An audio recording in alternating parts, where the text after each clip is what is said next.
தமிழன் என்று சொல்லடா, தலை நிமிர்ந்து நில்லடா என்று கேப்டன் வழியில் கேப்டன் விஜயகாந்த் அவர் மகன் விஜய பிரபாகரன் அவர்கள் விருதுநகர் தொகுதியில் போட்டிட்டார். அதனைத் தொடர்ந்து பார்த்தீங்கன்னா திரும்பியும் போட்டிட்டார். ஒரு பெரிய நல்ல விஷயந்தான். ஏன்னா ஏற்கனவே நம்ம சேனலில் குறிப்பிட்டிருந்தோம், திருச்சியில் நம்ம விஜய பிரபாகரன் நின்னா மக்கள் எப்படி ஆதரவு கொடுப்பாங்கன்னு தான் நம்மளோட கருத்து கணிப்பு இருக்கிறது. பொதுவாக நம்ம அதையும் தேர்ந்தெடுத்து பார்த்து விடுவோமே. மற்ற இடங்களில் எப்படி எதிர்பார்ப்பு இருக்குன்னு நம்ம சொல்ல முடியாது. நிச்சயம் கேப்டனோட ரசிகர்கள் எல்லோட எதிர்பார்ப்பு இருக்கிறது. திருச்சி தொகுதியில் நமது விஜய் பிரபாகரன் நிற்க வேண்டும் என்பது தான். எப்படியாவது அவரை வெற்றி பெற செய்ய வேண்டும் என்பது கேப்டனோட ரசிகர்களுக்கு முழு ஆதங்கம் இருந்து கொண்டு தான் இருக்கிறது. எதுவுமே நம்ம இல்லைன்னுலாம் சொல்ல முடியாது. ஏன்னா விஜய் பிரபாகரன் அவர்களை பொறுத்த வரைக்கும் விருதுநகரில் அன்றைக்கி பார்த்திங்கன்னா எம்பி போட்டிக்கு அந்த ஊரில் இருந்து அவங்க மக்கள் இருக்க சில விஷயங்கள்லாம் கேட்டுட்டு அந்த விஷயங்களை பூரா நல்லது பண்ணதுக்கு கேப்டனை போலவே களத்தில் இறங்கினதும் அந்த மக்கள் எப்படி ஒரு மனநிலையில் மாறினாங்க என்று தெரியவில்லை. இருந்தாலும் நம்ம விஜய பிரபாகரன் அவர் தான் அன்னைய சூழ்நிலைக்கு அங்கே வெற்றி பெற்றார். அதில் ஒரு பெரிய ஒரு விஷயம் என்னென்னா, கேப்டன் அந்த சமயத்தில் இருந்திருந்தால் அன்னைய நிலைமைக்கு அதே காங்கிரஸில் இருந்த அந்த மாணிக் தாகூர் அவர்களை கேப்டன் என்ன பண்ணியிருப்பார் தெரியுமா? அவர் என்ன சொல்கிறது, ஒவ்வொரு பேச்சும் அனல் பறக்க துடிதுடிப்போடு பேசக்கூடியவர் கேப்டன் விஜயகாந்த் அவர்கள். அப்பவும் கேப்டனோட ரசிகர்கள் விட்டுடலை. வேட்டியை மடிச்சு கட்டிக்கிட்டு எவ்வளோ பேர் அந்த இடத்துல நின்று திண்டுக்கல் அந்த இடத்துல பார்த்தீங்கன்னா ஓட்டு எண்ணிக்கை இது பண்ணும்போது பார்த்தீங்கன்னா அவ்வளோ விஷயத்தையும் பப்ளிசிட்டி பண்ணுறாங்க. 4000 வாக்கு வித்தியாசத்தில் இவங்க ஏமாற்றிட்டாங்க, சில விஷயங்கள் வெற்றி பெற்ற மாதிரி போலியான இதை அறிமுகப்படுத்திட்டாங்கன்னு சொல்லி நிறைய பேர் சொல்கிறாங்க. இருந்தாலும் தளராமல் அந்த இடத்துல கோர்ட்டில் போய் வாக்குதல் பண்ணிட்டு வந்தாங்க. எல்லா விஷயத்துக்குமே போராடி செவிக்க வேண்டிய ஒரு சூழ்நிலை தான் வந்திருக்கு. பொதுவாக விஜய பிரபாகரன் அவர்களை பொறுத்த வரைக்கும் இன்றைக்கும் சரி எப்போதும் சரி நாம் எந்த இடத்துல நிற்கிறோமோ அந்த இடத்துல மிகப்பெரிய ஒரு வெற்றியாளராக வருவார்னு தான் நம்மளோட கருத்துக்கள் இருக்கிறது.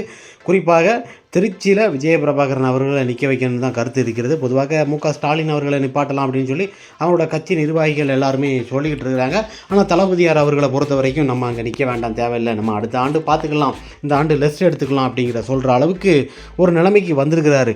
குறிப்பாக அங்கே இருக்கும்போது பார்த்திங்கன்னா தேமுதிகவில் விஜய பிரபாகரன் எல்லாம் நிற்க வைக்கலாம்பா அப்படின்னு சொல்லி சில கருத்துக்களும் பேச்சுவார்த்தைகள் நடைபெற்று கொண்டிருக்கிறது. பொதுவாக எல்லா பேச்சுவார்த்தைகளுமே எல்லா கட்சியும் ஒருங்கிணைத்து பொதுவாக கூட்டணி வைத்திருப்பது என்பது திமுகவில் தான் கூட்டணி வச்சிருக்கிறாங்க, தேசிய முற்போக்கு திராவிட கழகம். அதனால் திருச்சி தொகுதியில் நம்ம நிற்க வச்சா அந்த பையனை வெற்றி பெற செய்ய வேண்டும் என்பது தான் நோக்கங்கள் இருக்கிறது. இத்தனை ஆண்டுகள் இருந்த காங்கிரஸே தன்னோட முதுகில் குத்திவிட்டது. இதனால் தேமுதிக என்பது என்றுமே கரெக்டான ஒரு பக்கபலமாக நிற்கக்கூடியது. சொல்ல விஷயங்களை கரெக்டாக செய்யும்போது அந்த இடத்துல இருந்து சில விஷயங்களை கரெக்டாக பண்ணக்கூடியவர் தான் கேப்டன் மனைவி பிரேமலதா விஜயகாந்த் அவர்கள். அதே போல் அவங்களோட துணைவியார் போலவே இன்றைய தினத்தை பார்த்திங்கன்னா பிரேமலதா விஜயகாந்த் அவர்கள் என்ன சொல்கிறார்களோ சில விஷயங்களை ஃபாலோ பண்ணிக்கிட்டு தான் வராங்க. பொதுவாக விஜய பிரபாகரன் அவர்கள் அந்த கட்சியை வழிநடத்தும் ஒரு இளைஞனாக இப்போ வந்திருக்கிறாரு. இன்றைக்கி இருக்க தொண்டர்கள், கேப்டனோட ரசிகர்கள் காசுக்கும் சரி பணத்துக்கும் நிறைய பேர் இனமாறுதாங்க. ஏன் நடிகர் மீச ராஜேந்திரனை எடுத்துக்கோங்க. குறிப்பாக காசுக்கும் பணத்துக்கும் நன்றி விசுவாசங்களை சில விஷயங்களை குறிப்பிடும்போது அப்படியே மாறிடுறாரு. அந்த நன்றி கட்ட இதெல்லாம் இருக்கப்படாது. நம்ம திருச்சி தொகுதியில் நம்ம விஜய பிரபாகரனை நிற்க வச்சா உங்களால் செவிக்கப்பட வேண்டும் என்பது தான் நம்மளோட கருத்துக்கள் இருக்கிறது. திருச்சி மக்களும் சரி அங்கே உள்ள தொண்டர்களும் சரி கேப்டனோட ரசிகர்கள் நம்ம ஊரில் இருக்கிற தமிழ்நாட்டில் 234 தொகுதியில் எல்லோரும் வந்து அவருக்கு வேட்பாளராக வாக்கு கேட்க வேண்டும். பொதுவாக பார்த்திங்கன்னா நம்மளோட கருத்து கணிப்பு படி விஜய பிரபாகரன் நின்னா நாங்கள் மிகப்பெரிய ஒரு வெற்றி தான் நிர்ணயிக்கும்ங்கிறது நம்மளோட கருத்துக்கள் இருக்கிறது. இப்போ தேவைக்கு பொறுத்த வரைக்கும் சில குளறுபடிகள் இருந்திருந்தாலும் பல மாற்றங்களை எதிர்பார்த்து ஒரு வாக்குறுதியை நிறைவேற்றினார்கள். இருந்தாலும் அந்த நிறைவேற்றி இருந்தாலும் சில கருத்துக்காடுபடி சில விஷயங்கள் நடப்பதில்லை. அதனால் நம்ம விஜய பிரபாகரன் அவர்களை ஸ்ட்ராங்காக அந்த திருச்சி தொகுதியில் நம்ம நிற்க வைக்கலாம், நிற்க வச்சு மிகப்பெரிய ஒரு வெற்றியாளரை கூட அங்கே உருவாக்கலாம் என்பது தான் நம்மளோட கருத்துக்கள் இருக்கிறது. குறிப்பாக நமது விஜய பிரபாகரன் அவர்கள் மிக நல்ல மனிதன், நல்லா படித்தவர். கேப்டன் விஜயகாந்த் அவர்களோட குணம் படைத்தவர். இன்றைக்கும் பார்த்திங்கன்னா நிறைய பேருக்கு படிக்கிறதுக்கும் சரி நிறைய பேருக்கு சாப்பாடுக்கும் சரி சில விஷயங்களை பண்ணிக்கிட்டே இருக்கிறது. இன்றைக்கி பப்ளிசிட்டி பண்ணணும்னு அவசியமே கிடையாது. பொதுவாக ட்விட்டர்லேயும் நிறைய பேர் வீடியோ எடுத்து நிறைய ட்ரெண்டிங்கில் நிறைய விஷயம் பண்ணிகிட்டு இருக்கிறாரு. ஆனால் விஜயகாந்த் இருக்கும்போது பார்த்திங்கன்னா பத்திரிகையும் அதே செய்தித்தாளும் அதே இதுதான் இருந்தது. அதே போல் இன்றைய தினத்தில் பார்த்திங்கன்னா விஜய பிரபாகரன் எந்த ஒரு விஷயத்தையும் வெளியில் காட்டுனது கிடையாது, இதுவரைக்கும் சரி வெளியில் காட்டினது கிடையாது. அந்த அளவுக்கு ஒரு சில விஷயங்களை பண்ணியிருக்கிறாரு நமது விஜய பிரபாகரன். பிரபாகரன். அதனால் திருச்சி தொகுதியில் நமது விஜய பிரபாகரன் நிற்க வேண்டும், மிகப்பெரிய ஒரு வாக்கு வித்தியாசத்தில் வெற்றி பெற வேண்டும் என்பது தான் நம்மளோட கருத்துக்கள் இருக்கிறது. பொதுவாக தாய்மார்களோட அரவணைப்பில், தாய் தந்தையோட அரவணைப்பும் சரி, நல்ல பழகக்கூடிய ஒரு நல்ல மனிதன், அந்த மனிதனை நாம் வெற்றி பெற செய்ய வேண்டும் என்பது தான் என்னோட நோக்கமும் இருக்கிறது, உங்களோட நோக்கமும் இருக்க வேண்டும். குறிப்பாக விஜய பிரபாகரன் அவர்களுக்கு ஆதரவு அதிகமாக இருக்கிறது. விருதுநகர் தொகுதியில் 2 முறை போட்டியிட்டும் தோல்வியிட்டார் என்று யாரும் கலங்கப்படாது. ஏதாவது ஒரு நாள் நம்ம தோல்வியை சந்தித்த ஒரு நாள் வெற்றியை காண்போம் என்பது தான். கேப்டன் விஜயகாந்த் பார்த்தீங்கன்னா ஒரு வருடத்துக்கு 18 படம் 19 படம் நடிச்சிருக்காரு. பல தோல்வி படங்களையும் கொடுத்துருக்கிறாரு. நிறைய வெற்றி படங்களை கொடுத்திருந்தாலும் பல தோல்வி படங்களை ஆரம்பத்தில் கொடுத்து மிகப்பெரிய ஒரு வெற்றியாளராக வந்தவர் தான் கேப்டன் விஜயகாந்த் அவர்கள். அதே போல் விஜய பிரபாகரன் அவர்கள் பிஸ்னஸ் மற்றும் எல்லா விஷயங்களும் இருந்திருந்தாலும் குறிப்பாக தன்னோட அரசியல் வளத்தில் மிகப்பெரிய ஒரு ஜாம்பவனாக வருவார் என்று தான் கேப்டனோட அப்படியே முகஸ்தாயில் அப்படியே இருக்குது. கேப்டன் விஜயகாந்த் அவர்களை 30 வருஷத்துக்கு முன்னாடி எப்படி பார்த்தோமோ அதே போல் சிங்கமாக அந்த தோரணையாக நடந்து வருகிறார். ஆரம்பத்தில் கொஞ்சம் பேச்சுக்கள் ஒரு மாதிரி தான் இருந்தது. குறிப்பாக இந்த நன்றி கட்ட மக்கள்களை நம்பி சில விஷயங்களை அரசியல் அவரும் உள்ளே இறங்கிட்டார். அதனால் கேப்டன் ஒரு மின் வச்ச காலை பின் வைக்க மாட்டார். அதே போல் விஜய பிரபாகரனும் மின் வச்ச காலை பின் வைக்க மாட்டார். இந்த மக்கள் தான் இருக்கிறாங்க, மக்களோட கருத்து தான் ரொம்ப தவறாக இருக்கிறது. எதுக்கு சொல்கிறோம்னா, சிந்தித்து வாக்களிக்க வேண்டும். யார் நல்லவன் யார் கெட்டவன் தெரியல.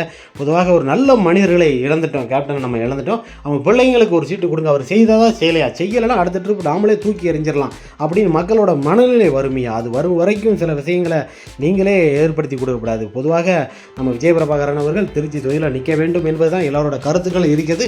குறிப்பாக நிறைய பேர் கேள்வி கேட்குறீங்க, என்னப்பா இப்படிலாம் இதெல்லாம் பேசுகிறீங்க, அப்படிலாம் இல்லைப்பா அப்படிங்கும்போது 100% ஒரு 80-50% நிற்கிறதுக்கு வாய்ப்புகள் இருக்குன்னு தான் நம்மளோட கருத்து கணிப்புகள் இருக்கிறது. அதனால் தளபதி ஸ்டாலின் அவர்கள் என்ன சொல்கிறாரோ அதற்கு ஏற்றாறு போல நிற்கணுமா நிற்க வேண்டாமா என்று முடிவுகள் அவங்களே கருத்து கணிப்புகள் ஏற்படுத்திக் கொள்வார்கள்.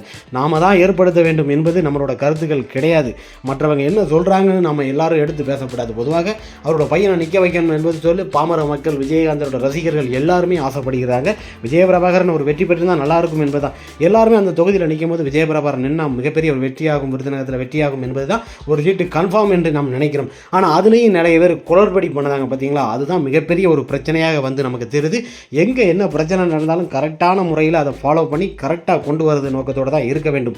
இப்போ திருச்சியில் நம்ம விஜய பிரபாகரன் நிற்கிறாருன்னா அங்கே வாக்கு எண்ணிக்கையிலையும் சரி, அங்கே ஓட்டு போட போகிற இடத்துலையும் சரி, திரும்ப அந்த கவுண்ட் பண்ண இடத்துலையும் கரெக்டான முறையில் ப்ராப்பராக நின்னா மட்டும்தான் விஜய பிரபாகரனை திருச்சியில் நிற்க வைக்கணும். இல்லைனா நிற்க வைக்க வேண்டாம். ஏன்னா எல்லாரோட கருத்துக்களும் பொறுத்த வரைக்கும் அவர் நிற்க வைக்கலாம் அப்படின்னு இருக்குது. நிற்க வைக்கலாம்னு இருக்கும்போது பார்த்தீங்கன்னா கரெக்டான குளறுபடி இருந்தால் அங்கே நிற்கப்படாது தான் என்னோட கருத்துக்கள் இருக்குது. பொதுவாக எல்லாரோட கருத்துக்களும் விஜய பிரபாகரன் அவர்களை நிற்க வைக்கணும் என்பது தான் நோக்கங்கள் இருக்கிறது.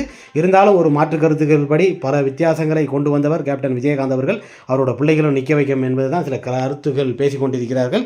ஐயா ஸ்டாலின் அவர்கள் என்ன சொல்கிறாரோ அதுக்கு ஏற்றார் போல். இல்லைனா விஜய பிரபாகரன் நிற்பார், இல்லை நிற்காமல் கூட போகலாம். ஏன்னா கேப்டனோட ஒரு ஆளுமை பவர் கொண்டவர் விஜய பிரபாகரன், கேப்டனோட தைரியம் கொண்டவர் விஜய பிரபாகரன். ஏன்னா இப்போ 2-3 ஆண்டுகள் கேப்டன் மறைவுக்கு பிறகு எல்லா இடத்தையும் சந்திச்சிட்டார். அதனால் எதுக்கு அஞ்ச மாட்டார். எந்த விஷயமா இருந்தாலும் கேப்டன் போல் துணிந்து இறங்குது. அதனால் இவரை நிற்க வைக்கலாமா வேணாமான்னு சொல்லி ஐயா ஸ்டாலின் முடிவு பண்ணுவார். அவர் நிற்க இருந்தால் கூட அவர் நின்றுட்டு போட்டும், இல்லைனா விஜய பிரபாகரன் நிற்கணும். 2 பேரில் ஆப்ஷன் யாருனாலும் நிற்பாங்கன்னு தான் நம்மளோட கருத்து கணிப்புகள் இருக்கிறது.